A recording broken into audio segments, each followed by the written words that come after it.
The wine glass shattered 3 feet from my face. I watched the red liquid spread across white marble like blood at a crime scene. The whole restaurant went silent. Not the kind of silence where people pause their conversations. The kind where 60 people stop breathing at the exact same time. That's when I looked up and saw him for the first time. Dante Cross sat at table 9, the corner booth that nobody else was allowed to touch. His soup probably cost more than my entire year's rent. Dark skin that seemed to absorb the candlelight instead of reflecting it. Eyes that didn't blink, didn't move, just stared at the trembling waiter on his knees, begging. "Please, Mr. Cross, I didn't mean to. Get out." 2 words. That's all it took. The waiter scrambled backward so fast, he left his shoes behind. 2 men in black suits appeared from nowhere, grabbed him by the arms, and dragged him through the kitchen doors. Gone. Like he never existed. Hi viewers, kindly tell us where you're watching from and what time it is. Warm welcome to the family. I stood frozen behind the host stand at La Vittoria, my notepad pressed against my chest like a shield. 6 months I'd worked here. 6 months of watching people tiptoe around Dante Cross like he was a live grenade. They called this place the crown jewel of Atlanta's underground scene. Everybody who mattered came here. Politicians, celebrities, people whose names you whispered, never spoke out loud. But Dante? He owned it. Not just the restaurant. The whole block. Maybe the whole city, if the rumors were true. My manager, Vincent, rushed past me, his face slick with sweat. "Naomi, don't just stand there. Table 12 needs water." I nodded, but my feet wouldn't move. I couldn't stop staring at table 9. At the way Dante lifted his napkin and wiped a single drop of wine from his sleeve. Slow. Precise. Like he had all the time in the world, and the rest of us were just waiting for permission to keep living. Someone grabbed my elbow. It was Shanice, the other waitress who'd been kind to me since day one. Her burgundy braids swung as she pulled me toward the kitchen. "Girl, you trying to get yourself killed?" Rule number 1 at La Vittoria: don't look at Dante Cross unless he looks at you first. Why's everyone so scared of him? She laughed, but there was no humor in it. "You serious right now? That man runs the Cross family. You know what that means? It means if you cross him, pun intended, they don't fire you. They just make you disappear."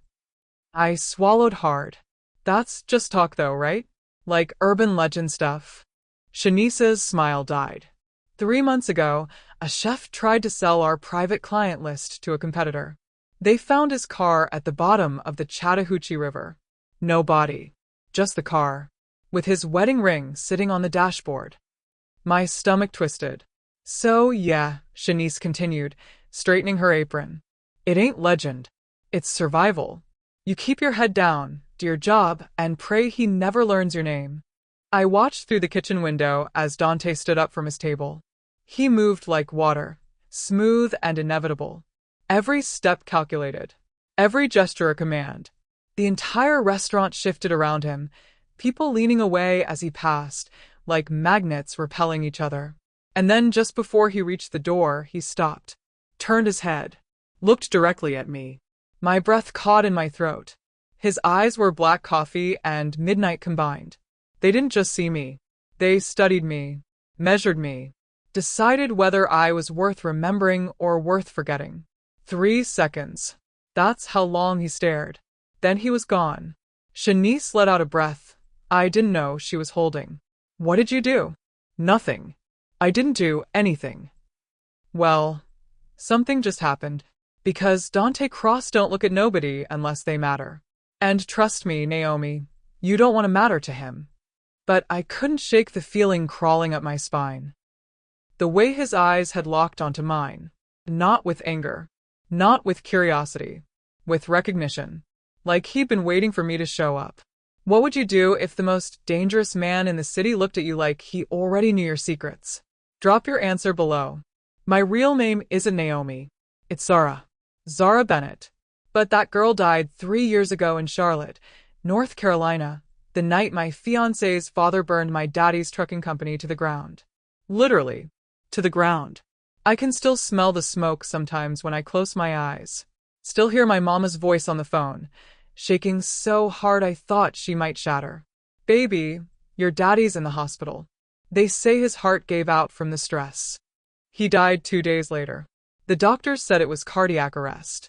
I said it was murder dressed up in a clean suit and a handshake. Marcus Langford Sr., my ex-fiancé's father, had promised my daddy a partnership. Promised to expand the business. Promised we'd all be family soon. Instead, he took everything. Forged documents. Rerouted contracts.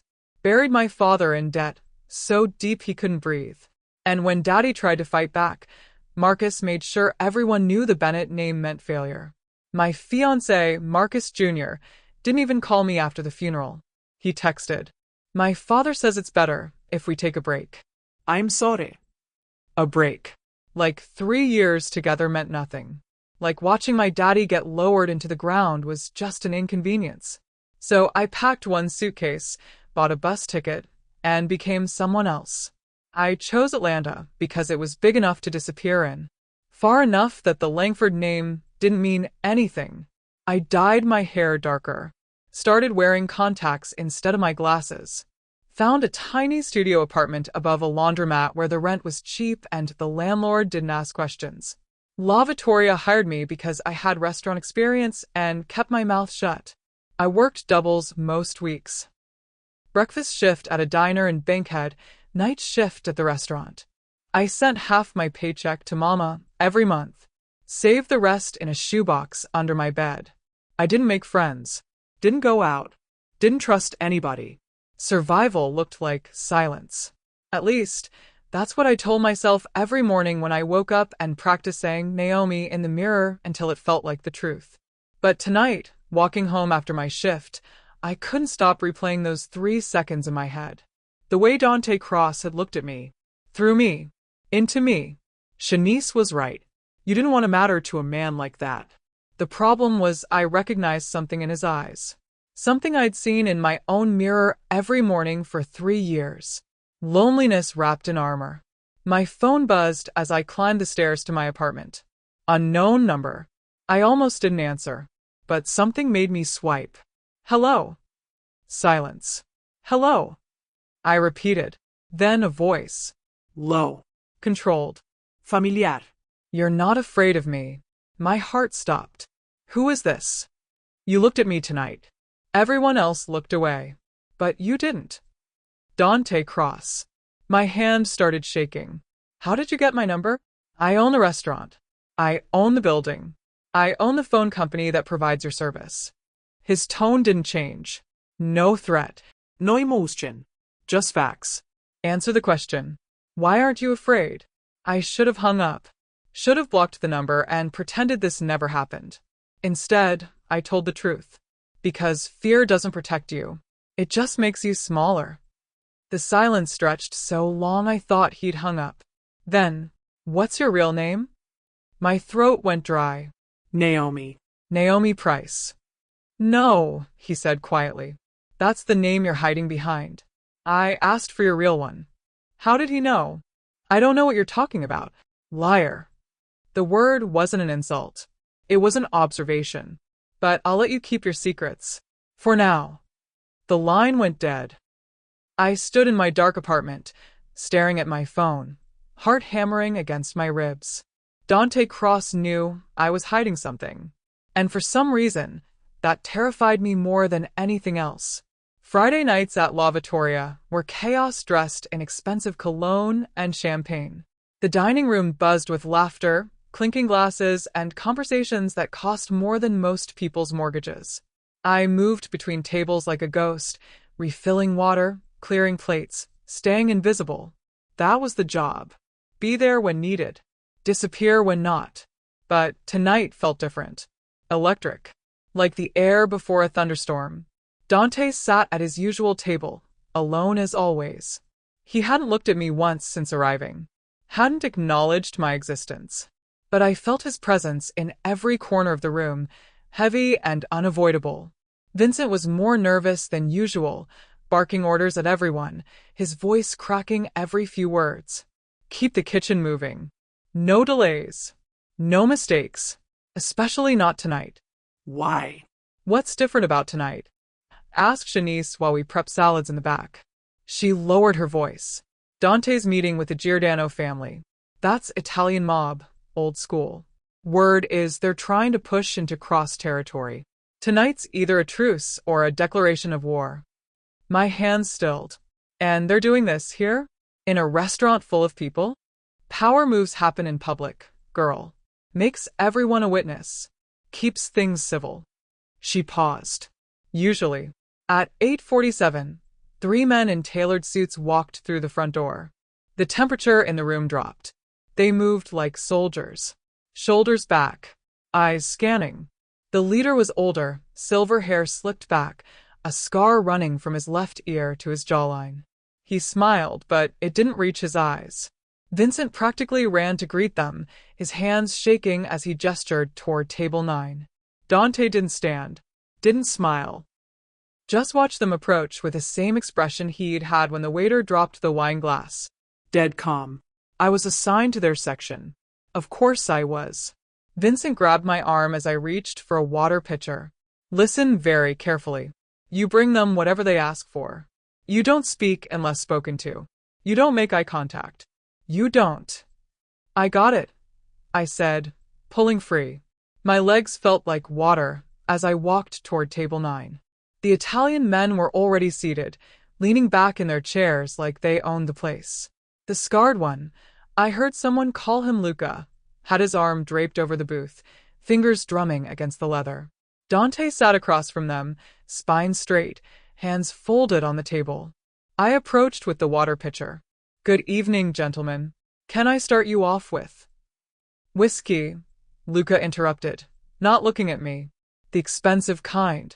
And tell your boss to bring out the real food, not that fancy rabbit portion garbage. I nodded, turning to leave, but Luca's voice stopped me. Hey. You. I froze. Come here. Every instinct screamed at me to run. Instead, I stepped closer. Luca looked me up and down, slow and deliberate, like I was livestock at an auction. What's your name, sweetheart? Naomi. Naomi. He said it like he was tasting it. Pretty name for a pretty girl. You work here long? 6 months. 6 months. He glanced at his men, smirking. And nobody snatched you up yet? That's surprising. One of his men laughed. The sound made my skin crawl. I kept my face neutral. Can I get you anything else? Yeah. Luca leaned forward, his breath reeking of cigars. How about you bring me your number with that whiskey? The room seemed to tilt. I opened my mouth, but no words came out. Then Dante spoke. She's not on the menu. His voice cut through the tension like a blade. Quiet. Controlled. Deadly. Luca's smile faltered. Excuse me? You heard me. Dante's eyes didn't leave Luca's face. Order food. Order drinks. But the staff is off limits. For a moment, nobody moved. Then Luca laughed, loud and forced. Relax, Cross. I was just having a little fun. Find another way to have fun. The air between them crackled. I could feel every person in the restaurant holding their breath, waiting to see what happened next. Luca's jaw tightened. But after a long pause, he waved me away. Go get the whiskey, sweetheart. I walked back to the bar on shaking legs. Shanice grabbed me the second I was out of sight. Girl, what just happened? I don't know, I whispered. But Dante just defended you, she finished, eyes wide. In front of the Giordanos. Do you understand what that means? I didn't. But I was about to find out. The storm hit at 9:30. Rain hammered the windows like fists, and the lights flickered twice before the backup generator kicked in. The restaurant dimmed, candles now the only source of light, casting shadows that moved like living things. I was carrying a tray of espresso cups toward table 6 when I made the turn too fast, and walked straight into Dante Cross. The tray tilted. Cups rattled. I gasped, bracing for the crash. But his hand shot out, catching the tray before it fell. We stood there, inches apart, his hand covering mine on the tray's edge. His skin was warm, rough. The kind of hands that had built empires and buried bodies. Careful, he said. I looked up, meeting his eyes for the second time. Up close, they weren't black. They were dark brown, flecked with gold that caught the candlelight. And they weren't cold. They were tired. I'm sorry, he stammered. I didn't see. You're new to this. It wasn't a question. The job, the world. He steadied the tray, then let go, his fingers brushing mine for half a second longer than necessary. You don't belong here. I work here. That's not what I meant. The rain pounded harder. Somewhere in the distance, thunder rolled. You've been working doubles for 6 months, Dante continued, his voice so low only I could hear it. You send half your paycheck to Charlotte. You don't go out. Don't make friends. Don't trust anyone. My blood went ice cold. How do you know that? I make it my business to know who works in my building, especially the ones who lie about their names. I stepped back, but he didn't move, didn't chase. Just watched me with that same unreadable expression. What do you want from me? I whispered. The truth. He tilted his head slightly. Why are you hiding, Zara Bennett? Hearing my real name felt like a punch to the stomach. I'm not hiding. Yes, you are. His eyes never left mine. And whatever you're running from, it must be bad. Because you look at me the same way I look at mirrors. And how's that? Like you're afraid of what you'll see if you stare too long. The lights flickered again. For a moment, the whole restaurant plunged into darkness. When they came back, Dante was closer. You're not afraid of me, he said quietly. You should be. Fear keeps people alive. I don't know what possessed me to say it. Maybe the exhaustion. Maybe the years of running. Maybe the fact that I was tired of being Naomi. Then maybe I'm tired of just surviving. Something shifted in his expression. Not a smile. Not warmth. But recognition. Like I just said the one thing he'd been waiting to hear. Then we have something in common. He stepped back, adjusting his cufflinks. The moment broke like a spell. Finish your shift. Then meet me in my office. 3rd floor. Last door on the left. Why? Because I'm about to offer you a choice, Zara Bennett. And I promise you, whatever you're running from, it's nothing compared to what's coming. He walked away before I could respond. I stood there, tray trembling in my hands, rain hammering the windows, thunder shaking the walls. And for the first time in 3 years, I wasn't sure if I was more afraid of my past or my future. If someone who could destroy you with a word offered to help you instead, would you trust them? Comment your answer. The accusations started on Monday. I showed up for my morning shift at the diner in Bankhead, and my manager pulled me aside before I even clocked in. Naomi, we need to talk. Her name was Gloria, a 50-something woman with kind eyes and a no-nonsense attitude. But today, those eyes looked worried. What's wrong? Someone called this morning. Asked a lot of questions about you. Where you're from. How long you've been here. If you've had any trouble. My heart stopped. Who? Didn't give a name. Just said they were doing a background check. She crossed her arms. You in some kind of trouble, baby? No. Eso y. Because if you are, I need to know. I can't have drama following my staff. I'm not in trouble, I lied.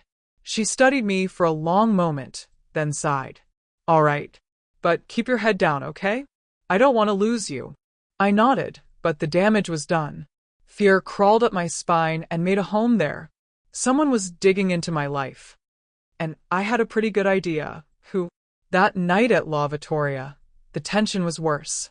Vincent pulled me into his office before service started, his face pale and sweating. Naomi, I don't know how to say this, but just say it. Someone's been asking questions about you, about your background, your references. He ran a hand through his thinning hair. And the questions are coming from people we don't say no to. What kind of people? He didn't answer. Didn't need to. Dante's people. Did I do something wrong? I asked, keeping my voice steady, even though panic clawed at my chest. I don't know. But whatever this is, fix it. Because if you're a problem, you're gone. And I mean gone. Understand? I understood. I was being investigated. And in Dante Cross's world, investigations only ended 2 ways. You passed. or you disappeared. At 7:15, a boy showed up at the host stand. Couldn't have been more than 16, skinny with nervous eyes, wearing a busboy uniform that hung off his frame. His name was Jamal. New hire. Second week. I was restocking napkins when I heard the shouting. You think you can steal from me? A voice roared from the kitchen. I rushed toward the sound, along with half the staff. Two of Dante's men had Jamal pinned against the walk-in freezer. The kid's face was wet with tears, his whole body shaking. I didn't steal nothing. I swear. Then why was there $200 missing from the register? One of the men snarled. And why'd we find this in your locker?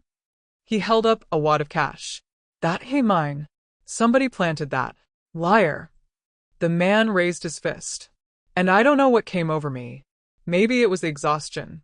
Maybe it was 3 years of watching injustice when while good people got crushed. Maybe I was just tired of being invisible. But I stepped forward. Wait. Everyone turned to look at me.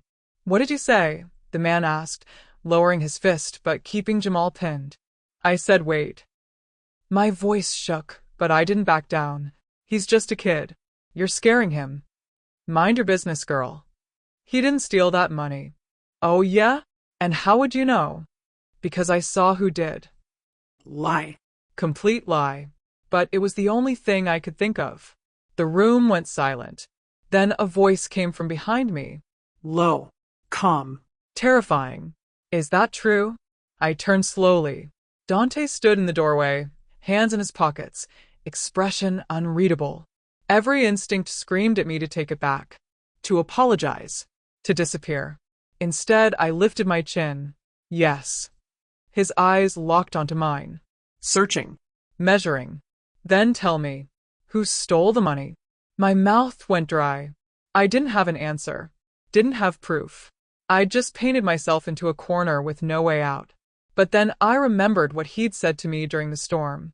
You look at me the same way I look at mirrors. So I took a breath and said the only thing that felt true. I don't know who stole it, but I know it wasn't him. He's scared. And people who steal don't cry like that. They run. Dante didn't move. Didn't blink. Then slowly he turned to his men. Let him go. But boss. I said let him go. They released Jamal immediately. The kid collapsed, gasping for air. Dante took 3 steps forward until he was standing right in front of me. Close enough that I could smell cedar and smoke. You just vouched for someone you barely know, he said quietly. In front of my men. In my restaurant. I know. You realize what happens if you're wrong? I'm not wrong. How can you be sure? Because nobody deserves to be hurt for something they didn't do. His jaw tightened. For a moment, I thought he was going to call me out. Humiliate me. Make an example. Instead, he said something I didn't expect. You sound like my mother. Then he turned and walked away. The room exhaled. Shanice grabbed my arm the second Dante was gone. Girl, are you crazy? Do you know what you just did? Probably got myself killed. No. She shook her head, eyes wide. You just became the first person in 3 years to talk back to Dante Cross and walk away breathing. I looked down at my hands. They were still shaking. Jamal approached me, tears streaming down his face. Thank you. Thank you so much. I swear I didn't. I know, I said softly. Now get out of here before they change their minds. He nodded and ran. I stood there in the empty kitchen, staring at the spot where Dante had been standing. And I realized something that made my blood run cold. He didn't let Jamal go because of the kid. He let him go because of me, which meant I wasn't invisible anymore. I mattered. And in Dante Cross's world, mattering was the most dangerous thing you could be. Would you risk everything to defend a stranger, knowing it might cost you your life? Let us know in the comments. And if this story's got you hooked, hit that like button because things are about to get even more intense. The text came at 2 a.m. 3rd floor. Now. I stared at my phone screen, heart hammering so hard I could hear it in my ears. I was lying in bed, still in my work clothes because I'd been too exhausted to change. My studio apartment felt smaller than usual, the walls pressing in. I could ignore it. Pretend I never saw it. go back to being invisible. But we both knew that wasn't an option anymore. 20 minutes later, he stood outside La Vittoria. The street was empty except for a black SUV parked out front, engine running. Rain drizzled down, turning the sidewalk slick and reflective. The restaurant door was unlocked. Inside, the dining room sat in darkness, chairs stacked on tables, the smell of bleach and lemon cleaner hanging in the air. My footsteps echoed as I crossed to the back stairs. 3rd floor. Last door on the left. The hallway was narrow, dimly lit by wall sconces that flickered like dying stars. I counted doors as I passed. Storage. Office. Storage. Then the last one. I knocked. Come in. Dante's office was nothing like I expected. No big mahogany desk. No leather chairs or expensive art. Just a simple room with floor-to-ceiling windows overlooking the city, a small table, 2 chairs, and bookshelves packed with worn paperbacks. He stood by the window, hands in his pockets, watching the rain. "You came," he said without turning around. "You didn't give me much choice." "There's always a choice, Sarah." He finally looked at me. "You could have run. Most people would have." "I'm tired of running." He studied me for a long moment, then gestured to one of the chairs. "Sit." I did. He remained standing, leaning against the window frame. "Do you know why I brought you here? To fire me? To threaten me? To make me disappear like that chef with the wedding ring?" A ghost of a smile crossed his face. "You've been listening to rumors. Are they true?" "Some of them." He didn't elaborate. "But no, I didn't bring you here for any of that." "Then why?" He was quiet for so long I thought he wouldn't answer. Then he spoke, voice softer than I'd ever heard it. "My mother was a waitress. Worked at a restaurant in Savannah when she was 19. The owner treated her like property. Screamed at her. Hit her once when she spilled soup on a customer." He paused. "Everyone told her to keep quiet. Take the abuse. Be grateful she had a job." I didn't move. Didn't breathe. One day, she looked him in the eye and said, "Touch me again, and I'll make sure everyone knows what kind of man you really are." Dante's jaw tightened. He fired her on the spot. She was homeless for 3 months. But she never apologized. Never backed down. What happened to her? She met my father. A man who respected her fire instead of trying to put it out. His eyes met mine. She taught me that power without honor is just violence. And violence without purpose is just cruelty. I swallowed hard. "Why are you telling me this?" "Because tonight, you reminded me of her. You stood up for someone who couldn't stand up for themselves. In my world, that's either stupidity or courage. I'm trying to figure out which one you are." "Maybe both." He almost smiled. "Maybe." Thunder rumbled outside. Rain streaked down the windows like tears. "Jamal didn't steal that money," Dante said. "I knew that before you said anything. I was testing my men, seeing who would follow orders blindly and who would question them." My stomach dropped.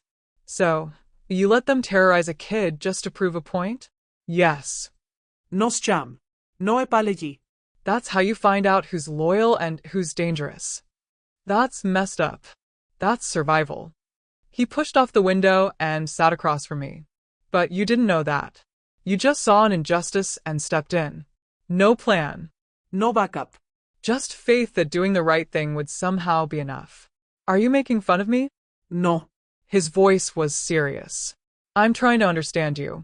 Because people like you don't last long in my world. They either get corrupted or they get killed."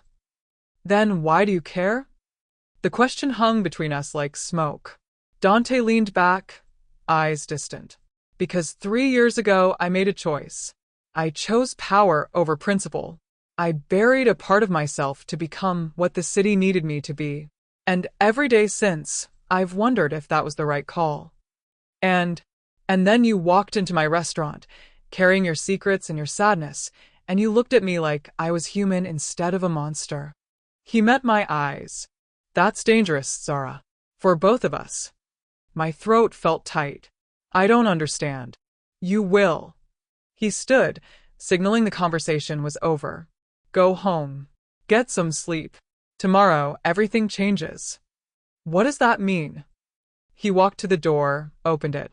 It means I'm about to give you a choice. And whatever you decide will determine whether you walk out of this life or deeper into mine. I stood on shaking legs. What kind of choice?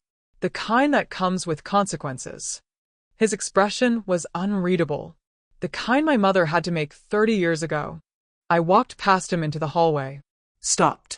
Turn back. Dante. Yeah. Thank you. For listening. For seeing me. Something flickered across his face. Surprise, maybe. Or recognition. Don't thank me yet, Zara Bennett. You don't know what I'm about to ask you to do. The door closed behind me. I walked down the stairs through the empty restaurant, out into the rain. And I realized I'd just crossed a line I could never uncross. If you had the chance to walk away from danger, but it meant abandoning your principles, which would you choose? Drop your thoughts below. The police came on Wednesday morning. Not to my apartment. Not to the diner. Tu la vittoria. I was setting up tables for lunch service when 6 officers stormed through the front door. Badges out. Faces hard. Nobody move. This is a raid. The staff froze. Plates clattered to the floor. Someone screamed. Vincent came running from the back, hands up. Officers, there must be some mistake. Dante Cross, the lead detective announced, holding up a warrant. We have reason to believe he's been using this establishment to launder money from illegal operations. Everyone stays put while we search the premises. My heart stopped. They spread out through the restaurant like ants, opening drawers, flipping tables, tearing apart the kitchen. I stood behind the bar, trying to blend into the wallpaper. Then Dante walked in. He came through the back entrance, flanked by 2 lawyers in expensive suits. His face was calm. Too calm. Like he'd been expecting this. Gentlemen, he said smoothly. To what do I owe the pleasure? The lead detective stepped forward, a tall black man with gray at his temples and eyes that had seen too much. Dante Cross, you're under arrest for conspiracy to commit fraud, tax evasion, and racketeering. On what evidence?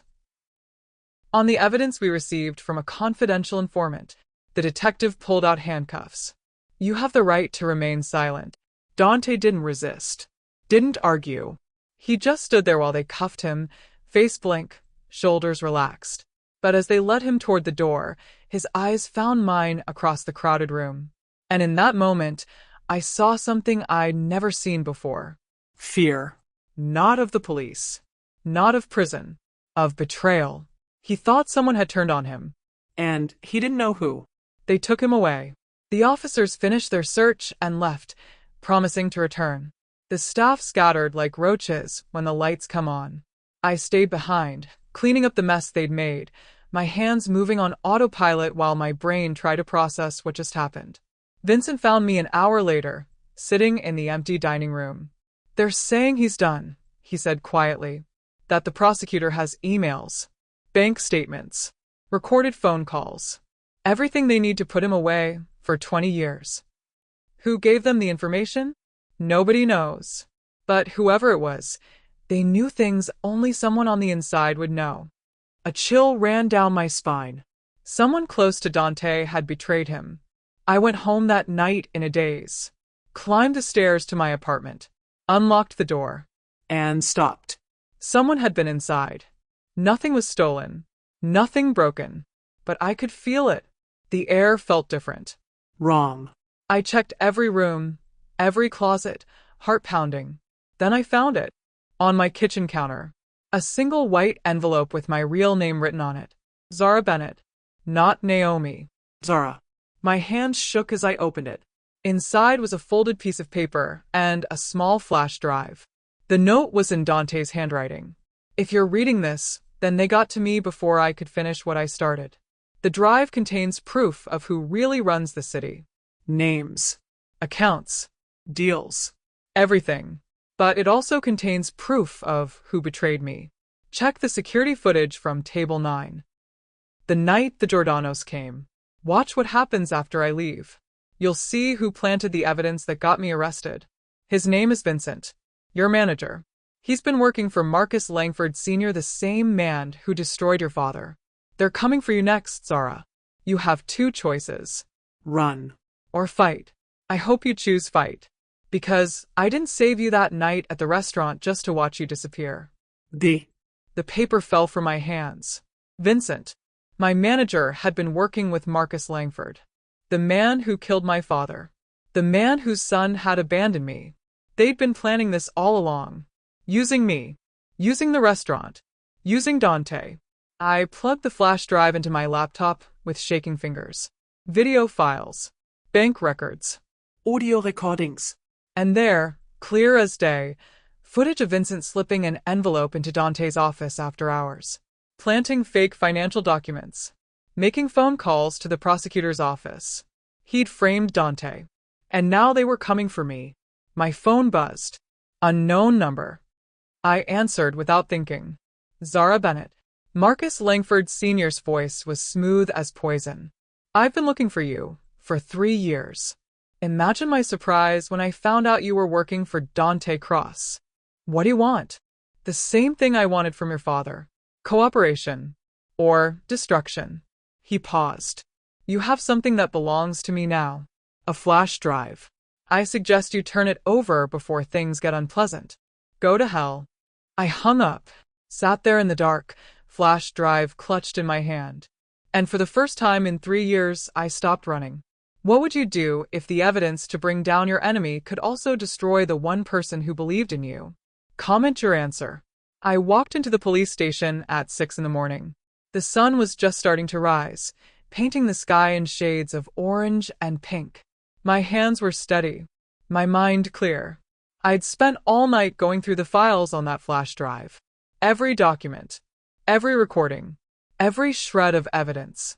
Dante had been building a case, not against the city, against the corruption eating it alive.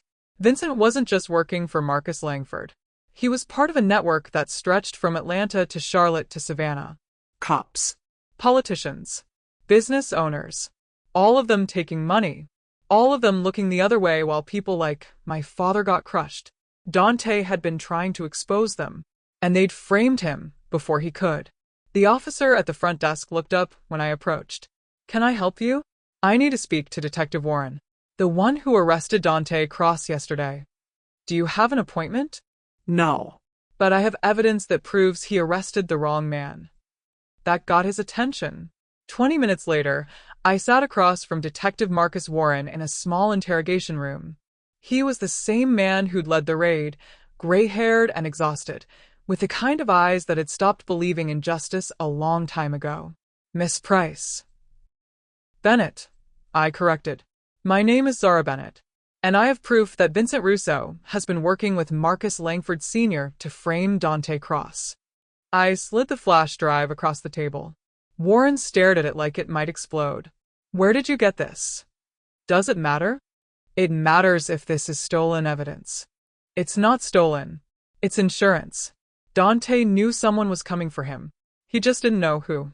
Warren picked up the drive, turning it over in his hands. And you're telling me Vincent Russo, the manager of La Vittoria, upstanding citizen, no record, is actually working for organized crime? I'm telling you to look at the evidence before you decide what's true. He studied me for a long moment. Why should I trust you? Because 3 years ago, Marcus Langford destroyed my father's business and killed him. And I've been hiding ever since. My voice didn't shake. But I'm done hiding. I'm done letting people like him win. Warren plugged the drive into his computer. I watched his expression change as he scrolled through files. Shock. Anger. Disbelief. Jesus Christ, he muttered. It's all there. Bank transfers. Recorded conversations. Video footage of Vincent planting evidence in Dante's office. I leaned forward. Marcus Langford has been running this operation for years. And you arrested the one man trying to stop it. Warren sat back, rubbing his face. If this is real, it's real. Then we got a problem. Because half the people in these files are judges, district attorneys, police captains. He looked at me. People with the power to make this evidence disappear. Then find people you trust.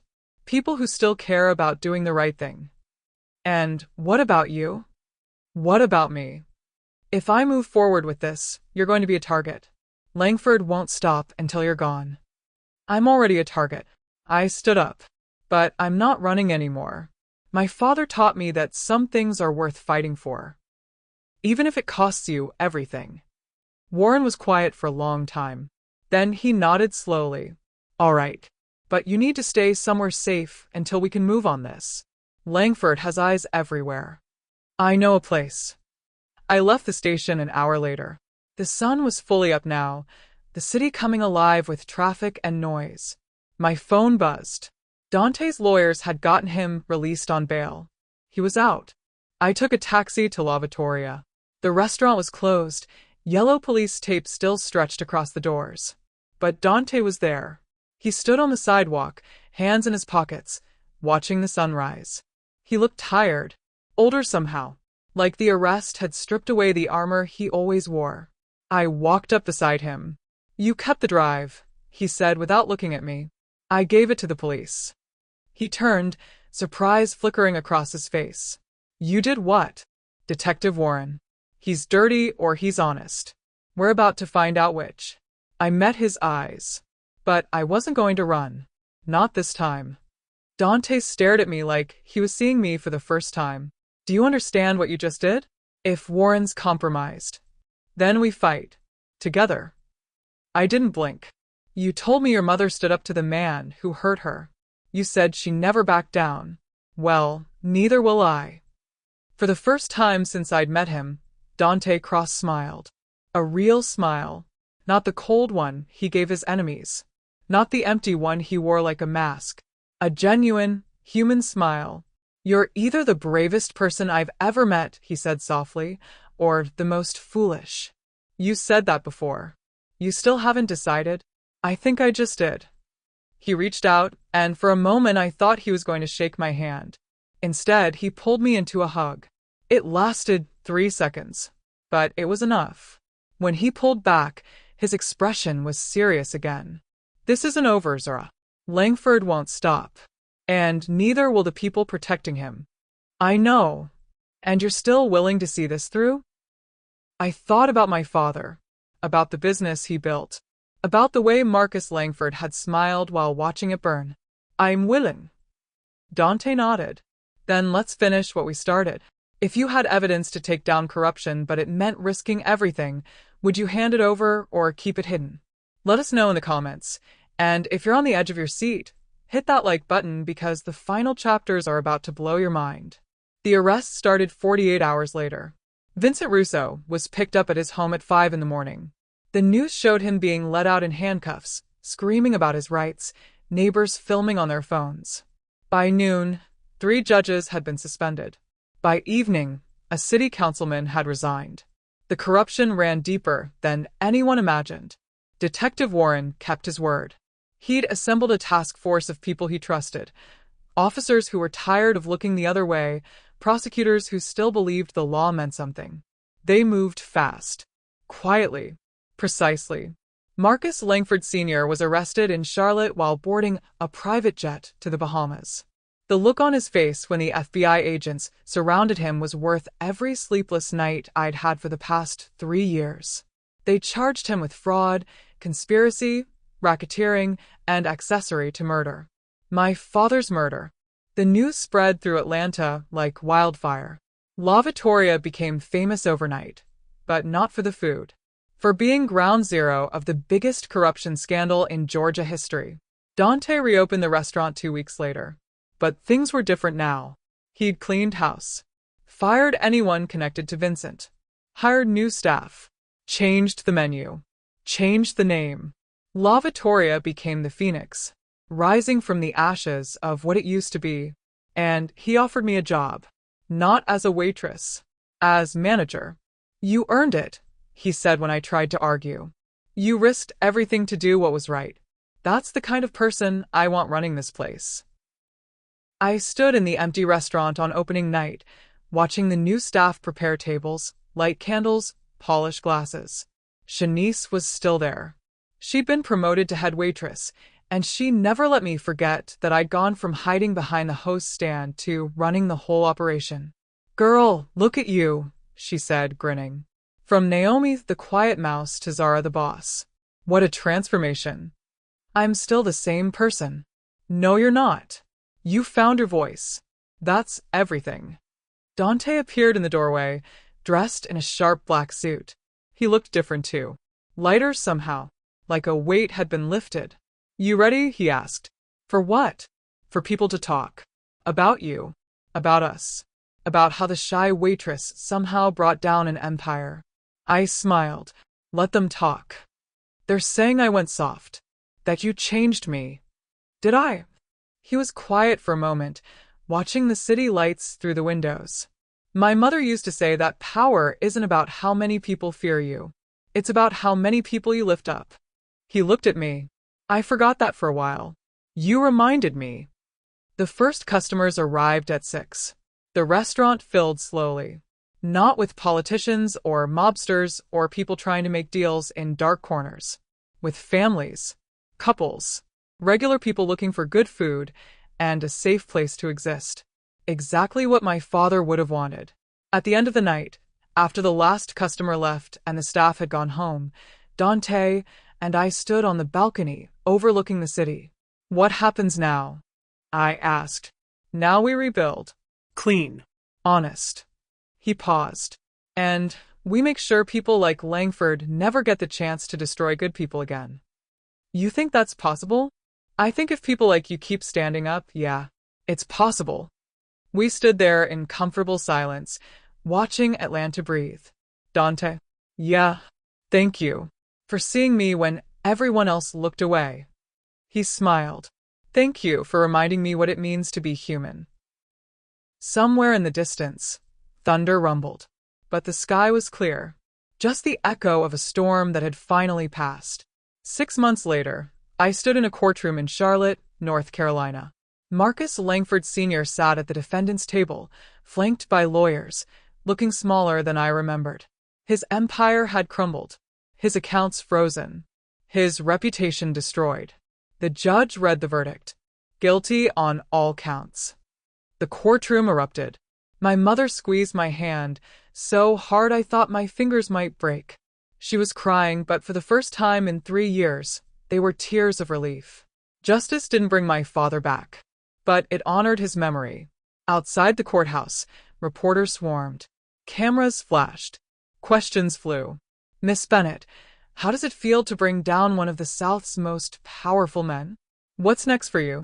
Are the rumors true that you're dating Dante Cross?"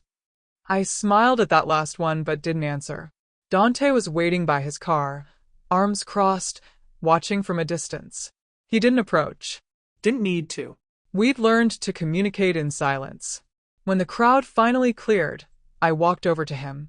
"How'd it feel?" he asked. "Like closure. Like I can finally breathe." "Good." He opened the car door for me. "Because now the real work begins." "What real work?" "Building something that lasts. Something my mother would have been proud of." We drove back to Atlanta in comfortable quiet, the kind that only exists between people who've survived fire together. The Phoenix was thriving. Lines out the door, every night. Reviews calling it the best restaurant in the South. But more than that, it had become a symbol. A place where second chances were real. Where people who'd been counted out could start over. We hired ex-convicts trying to rebuild their lives. Single mothers who needed flexible hours. Kids from rough neighborhoods who just needed someone to believe in them. The same way Dante had believed in me. One evening, a young woman walked into the restaurant. She looked exhausted. Scared. Carrying her whole life in a backpack. She reminded me of someone. Me. 3 years ago. "Excuse me," she said quietly. "Are you hiring?" I looked at Dante. He nodded. "What's your name?"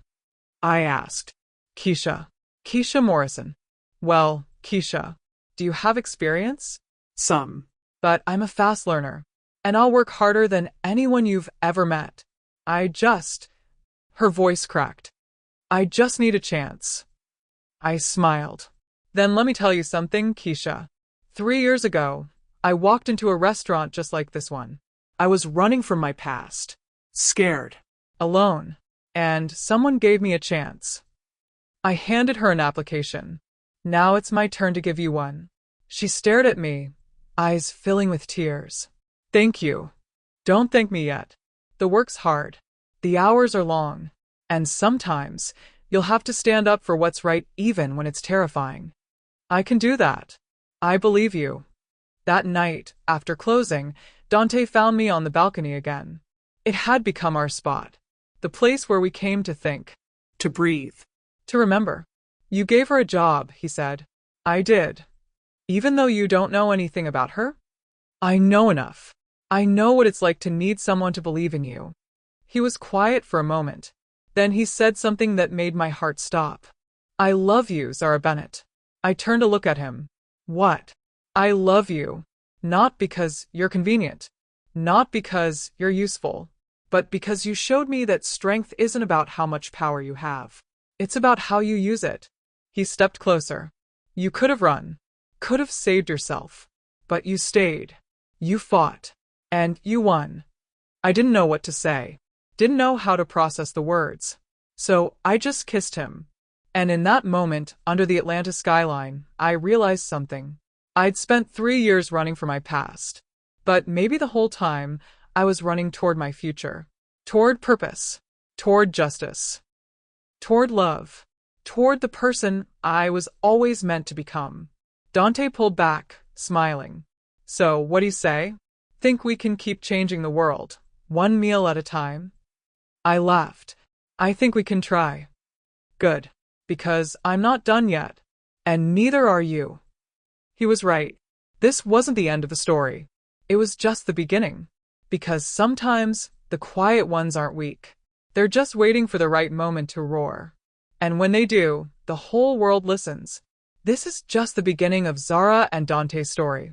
If you want to see what happens next, how they take on the next threat, how love and loyalty get tested, and how true power is built on principle instead of fear, then you need to subscribe to this channel right now and turn on those notifications.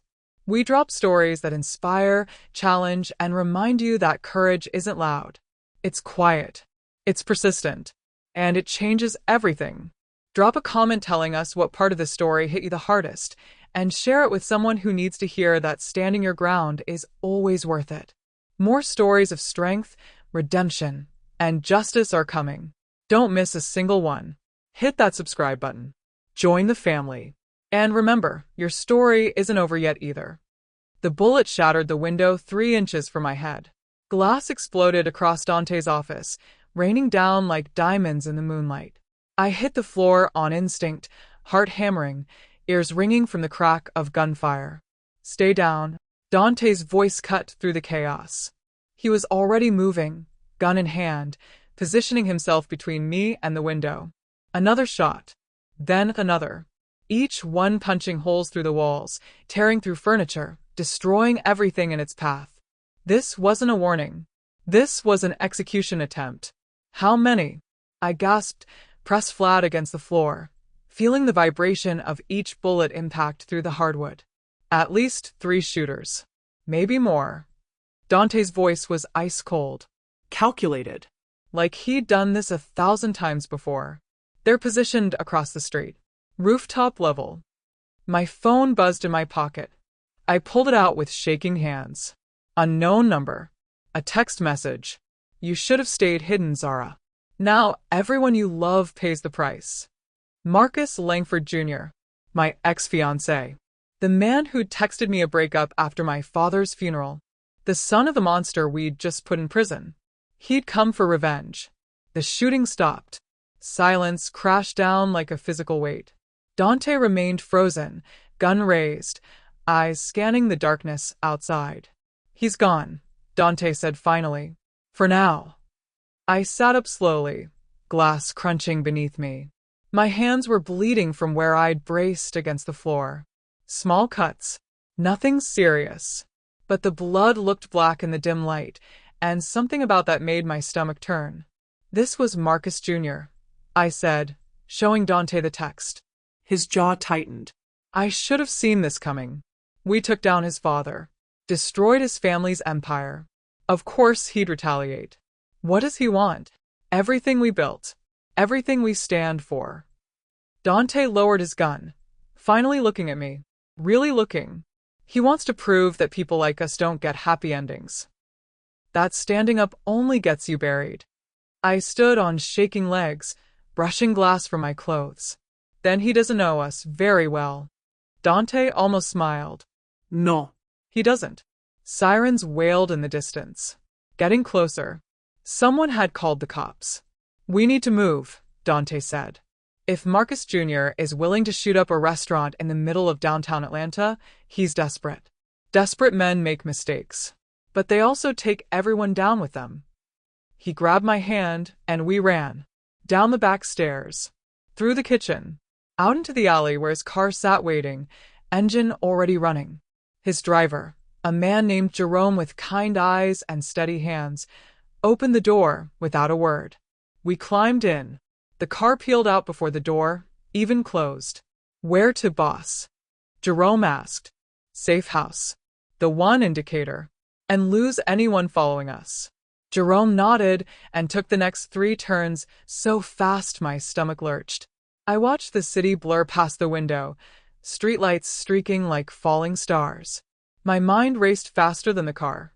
Marcus Jr. had resources. Money. Connections his father had built over decades.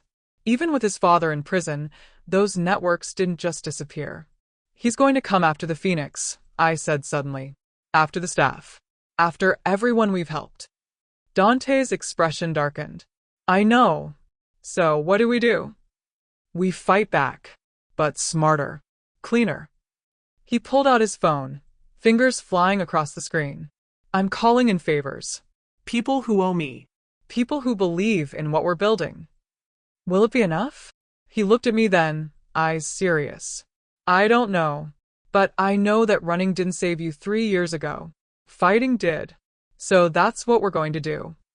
The safe house was a modest 2-story building tucked behind a row of trees. Nothing fancy. Just walls, locks, and distance from the chaos. Inside, Dante made calls while I paced the living room, adrenaline still coursing through my veins. Detective Warren arrived 20 minutes later, badge clipped to his belt, exhaustion etched into every line of his face. Tell me everything, he said, settling into a chair. I recounted the shooting, the text, the threat. Warren listened, taking notes, his expression growing grimmer with each detail. Marcus Langford Jr. lawyered up the second his father got arrested, Warren said when I finished. We've been watching him, but he's smart. Keeps his hands clean. Uses intermediaries for everything. So you can't touch him, Dante said flatly. Not without proof. And witnesses who'll testify. Warren looked at me. The text helps. But it's not enough. We need more. Then we get more, I said. Both men turned to stare at me. What are you suggesting? Warren asked carefully. I thought about my father. About the way Marcus Sr. had smiled while destroying everything Daddy built. About how his son had abandoned me without a second thought. About how people like them kept winning because people like us kept playing by rules they'd never follow.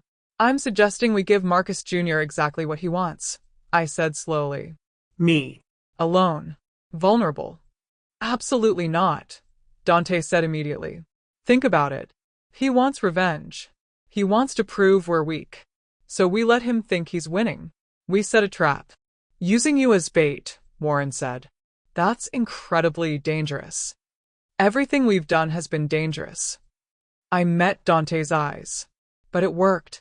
Because we were willing to risk everything for what mattered. Dante was quiet for a long moment. Then he turned to Warren. Can you wire her? Audio and video? Hidden tracker? Yes. But if something goes wrong, it won't. Dante's voice was steel. Because I'll be watching. Every second. And if he so much as breathes wrong, I'll end him. The plan came together over the next 3 hours. I would reach out to Marcus Jr. agree to meet him. Tell him I wanted to make a deal. My silence about his father's crimes in exchange for leaving the Phoenix alone.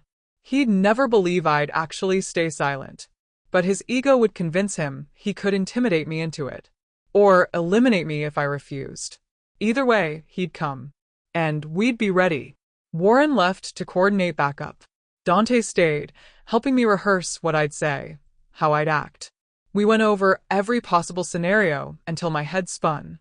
Finally, at 3 a.m, I sent the text. We need to talk. About your father. About what happens next. Name the place. I'll come alone. The response came 90 seconds later. Piedmont Park. East Side. Tomorrow night. 10 p.m. Come alone or everyone at that restaurant dies. I showed Dante the message. His jaw clenched so tight I heard his teeth grind. He's predictable, Dante said. Open space. Public enough that he feels safe. Dark enough to control. Can Warren's team cover it? They'll have to. Because I'm not letting you walk into that park without backup. He took my hand, his grip warm and steady. But Zara, if anything feels wrong, anything at all, you run. You hear me? I hear you. I'm serious. Your life is worth more than revenge. More than justice. More than any of this. I squeezed his hand. I know. But so is everyone else's life. Everyone at the Phoenix. Every person trying to rebuild. If I don't do this, Marcus Jr. won't stop until he's destroyed everything.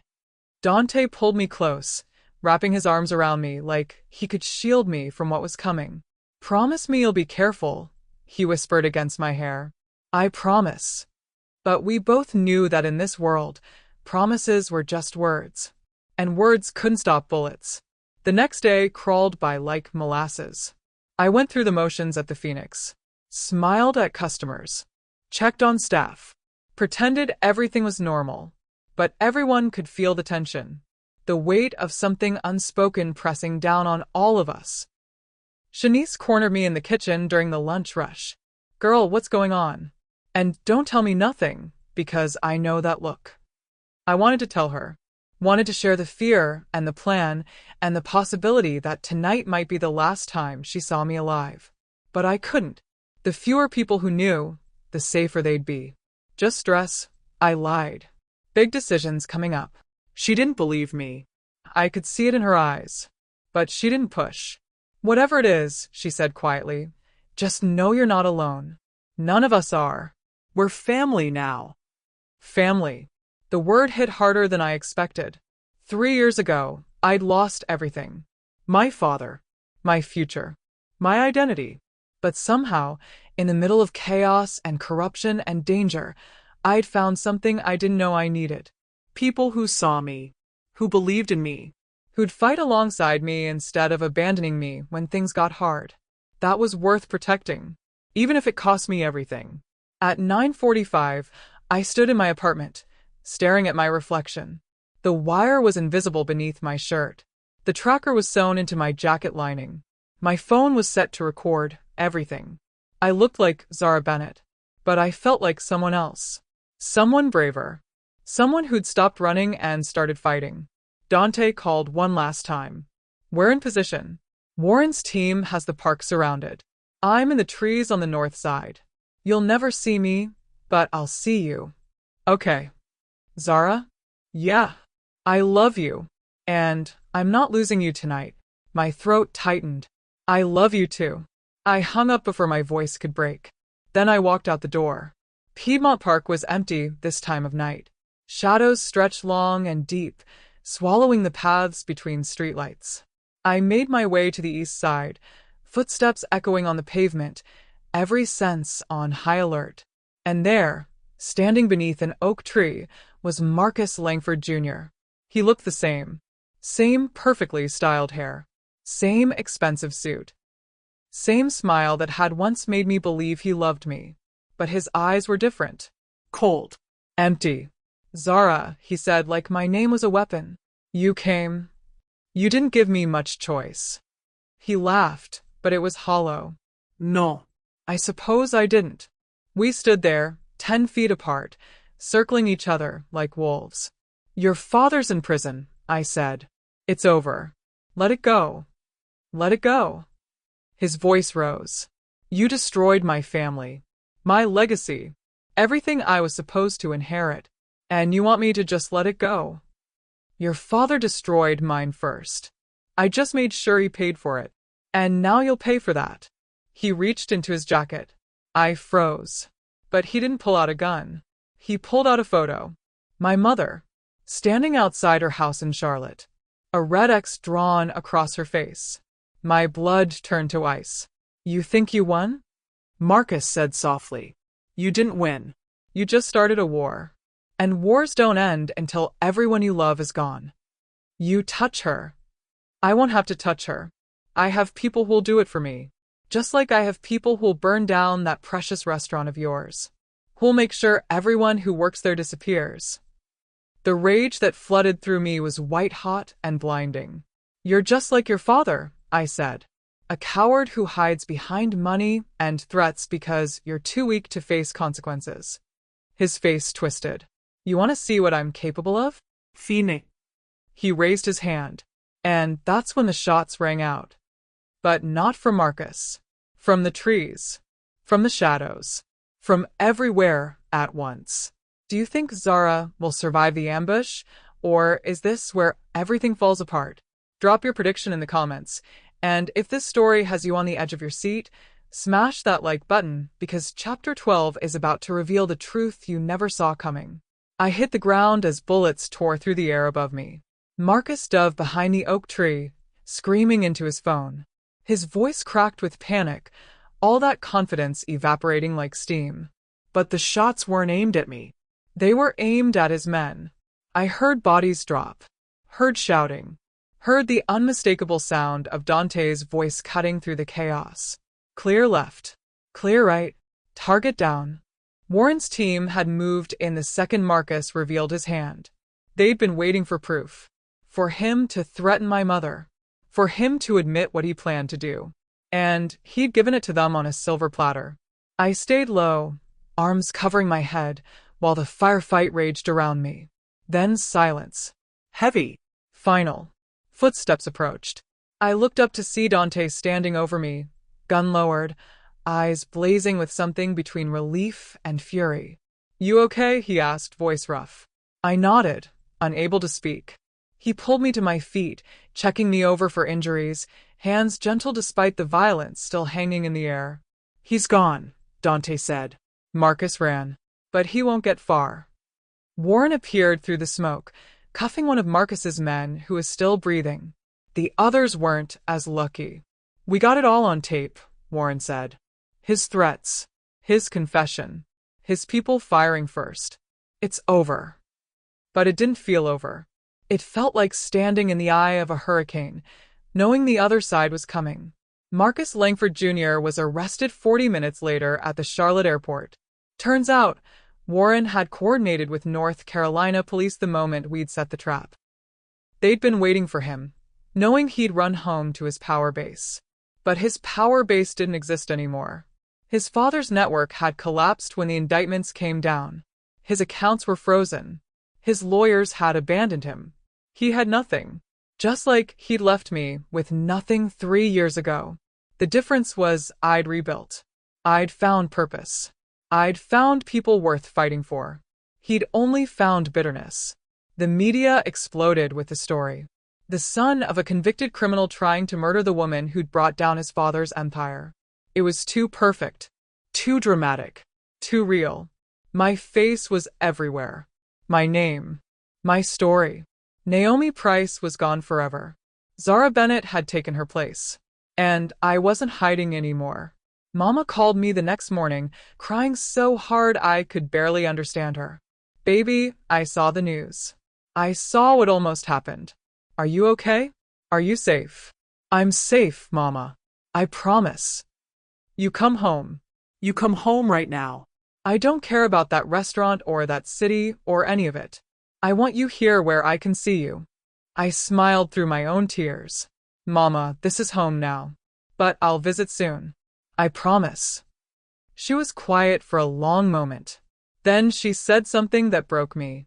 Your daddy would be so proud of you, baby. So proud. I sobbed. Right there in Dante's office.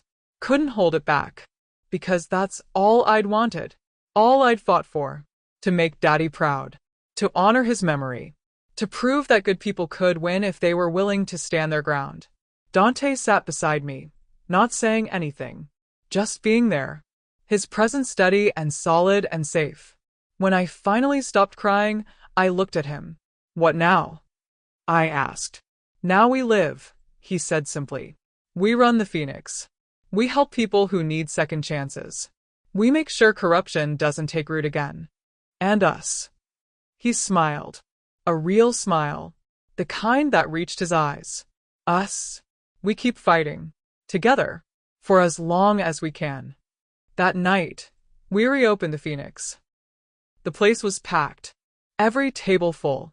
People from all over the city came to see the restaurant that had become a symbol. A place where justice had started. Where people had stood up and said enough. I stood at the host stand, greeting customers, feeling lighter than I had in years. Keisha, the girl I'd hired weeks ago, was doing amazing. She moved through the dining room with confidence, smiling at guests, handling problems before they became crises. She reminded me of myself, but braver. Because she wasn't running from anything. She was running towards something. A future. Shanice found me during the dinner rush, grinning so wide I thought her face might split. Girl, you see this crowd? We're going to make history tonight. We already did, I said. She hugged me. Tight. Like she was afraid I might disappear. Don't you ever scare me like that again. I thought I lost my sister. You didn't. I'm right here. And I was. Finally. Completely. At midnight, after the last customer left and the staff went home, Dante and I stood on the balcony overlooking Atlanta. The city sparkled like a constellation fallen to earth. Beautiful and dangerous and full of possibility. You know what I realized today? I said. What? I spent 3 years being afraid. Afraid of being seen. Afraid of being found. Afraid that if people knew who I really was, they'd use it against me. And now I'm more afraid of going back to that. Of hiding again. Of letting fear make me small. Dante took my hand. You're not small, Zara. You never were. You were just waiting for the right moment. And this was it? This was just the beginning. He pulled me close, and we stood there in the quiet, listening to the city breathe. Somewhere in the distance, sirens wailed. But they weren't for us. Not tonight. Tonight we were safe. Together. Whole. And tomorrow? Tomorrow we'd wake up and keep building. Keep fighting. Keep standing for people who couldn't stand for themselves. Because that's what love looked like. Not hearts and flowers and pretty words, but showing up. Every day. Even when it was hard. Even when it was dangerous. Especially then. 3 months later, I stood in front of a courtroom in Charlotte for the final time. Marcus Langford Jr. was sentenced to 15 years in federal prison. His father got 25. Justice wasn't perfect. It wasn't fast. But it was real. And watching them both being led away in chains, I felt something I hadn't felt in 3 years. Peace. Not because the fight was over. There would always be another Marcus. Another corrupt system. Another person trying to crush people like my father. But because I knew now that I could fight. That I could win. That I wasn't alone. Mama was there in the courtroom. She held my hand through the whole thing, squeezing so tight I lost circulation. When it was over, she pulled me aside. Your daddy's business, she said. The one Marcus destroyed. I've been thinking about reopening it. I stared at her. Mama, are you serious? Dead serious. Your daddy built something good. Something honest. And I'm tired of letting his memory be defined by how it ended instead of what it meant. But the money. I have the insurance settlement. And I have you. She smiled. If you'll help me. I didn't even hesitate. Of course I'll help. We hugged there in the courthouse hallway, both of us crying, both of us laughing, both of us finally free. Back in Atlanta, life found a rhythm. The Phoenix became more than a restaurant. It became a movement. We started a program hiring people with criminal records. We partnered with shelters to give homeless people job training. We created scholarships for kids who wanted to go to culinary school but couldn't afford it. Dante and I worked side by side, building something that would outlast us. Something that honored where we'd been and pointed toward where we were going. 1 year after the shooting in Piedmont Park, we hosted a gala. The entire city came out. Politicians, business owners, community leaders, People whose names meant something. but the guests of honor were different. Jamal, the busboy I defended, now managed our kitchen. He'd gotten his GED and enrolled in community college. Keisha had been promoted to assistant manager. She was saving money to open her own place someday. 3 other staff members had similar stories. People we'd taken a chance on. People who'd taken a chance on us. And they were thriving. That's what success looked like. Not money, not power. People becoming who they were always meant to be. During the gala, Dante pulled me onto the balcony. "I have something for you," he said. "Dante, you don't have to." He handed me a small velvet box. My breath caught. Inside was a ring. Simple. Elegant. Perfect. "I'm not asking you to marry me," he said quickly. "Not yet. But I am asking you to keep choosing this. Us. The fight. The chaos. The beauty in the middle of all of it." I looked at him. At the man who'd seen me when I was invisible. Who'd believed in me when I didn't believe in myself. Who'd stood beside me when everyone else would have run. "I choose this," I said. "I choose you. I choose us." He slipped the ring on my finger, and I kissed him there under the Atlanta skyline, surrounded by everything we'd built together. And I knew, without a doubt, that this was just the beginning. Because people like us, we didn't quit. We didn't back down. We didn't let fear win. We fought. We loved. We built. And we inspired others to do the same. The quiet ones aren't weak. They're just waiting for their moment. And when that moment comes, they don't whisper. They roar. And the whole world hears them. This is the end of Zara and Dante's story, but it's just the beginning of the movement they started.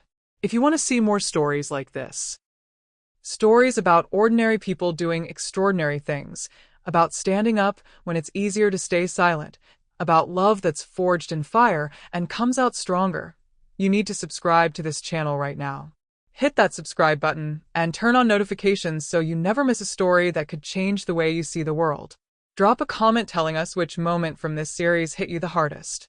Was it when Zara first stood up to Dante's men? When she handed over the evidence? When she walked into that park knowing she might not walk out? Share your thoughts and inspire someone else who needs to hear that their voice matters. And remember, your story isn't finished either. Whatever you're facing, whatever you're running from, whatever you're fighting for, you're stronger than you think. We've got more stories coming that will prove it. Stories of courage, redemption, justice, and love that refuses to quit. Don't miss a single one. subscribe now. Be part of this family. And let's keep roaring together. Because the world needs people who won't stay silent. People like you. People like Zara. People who understand that sometimes the bravest thing you can do is stand your ground and refuse to be moved. See you in the next story. Now go out there and change your world.